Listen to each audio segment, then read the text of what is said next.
आज चलतु बनैबा पनीर टिक्का केमिति बनैली चलन देखिबा। टेस्टी पनीर टिक्का बनैबा। देखंतु पनीर टिक्काटा केते सुंदर देखा जाउची, भीतरटा बे केते भलसे हेची। देखंतु पनीर टिक्काटा केमिति देखा जाउची आपण मानकु जदि मो वीडियो भल लागुची तो लाइक सब्सक्राइब करबे।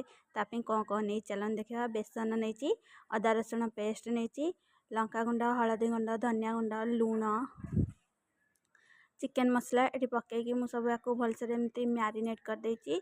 किछि मेथी पत्र पकईची आ किछि सोरिष तेल गरम करके आधे पकईकी एबे याकू भलसे मैरिनेट करदबा। अल्प पानी देकी मैरिनेट एमती बैटरटा टिके बहला रे रखिबे, पूरा पतला करबेनी। एमती रखिला परे लूण देची आ किछि खंडे लेंबू रस देची। आपण चाहिले दही भी पकई पारे लेंबू रस देकी एमती याकू गुले के रखी देची।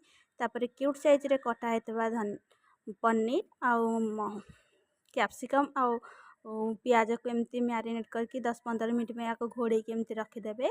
रखे साइला परे 15 मिनट हो गला परे याको गोटे स्टिक साहाय्य आपण को पसंद अनुसार देके एमती स्टिकटा भलसे गुंथी देबे।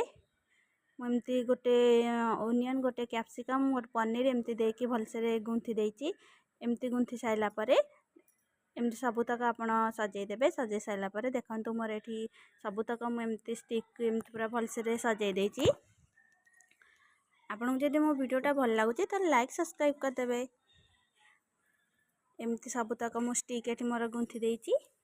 एमती आपण मन पसंद अनुसार आपण स्टिक एमती लगे पारबे। अलगा किछि भी जदि आपण चाहितबे ऐड करिया कदरे मशरूम एक ऐड कर पारबे। मु एठी गोटे पैन पकईकी गोटे तेल अल्प टिके नाकू हम ब्रश रे मार देची। स्टिक गुरा सब गुंथी रखिदेली जो ताको एमती साइज रे पकई देची।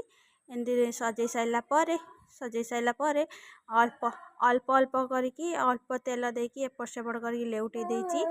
अल्प अल्प करके एमती 2-5-10 मिनट पर्यंत आपण एमती एमती अल्प अल्प तेल देकी टिके लेउटे दउथिबे। सब पटु लेउटे देला परे एमती देखंतु मोर पूरा पनीर स्टिक रेडी हो जाईची।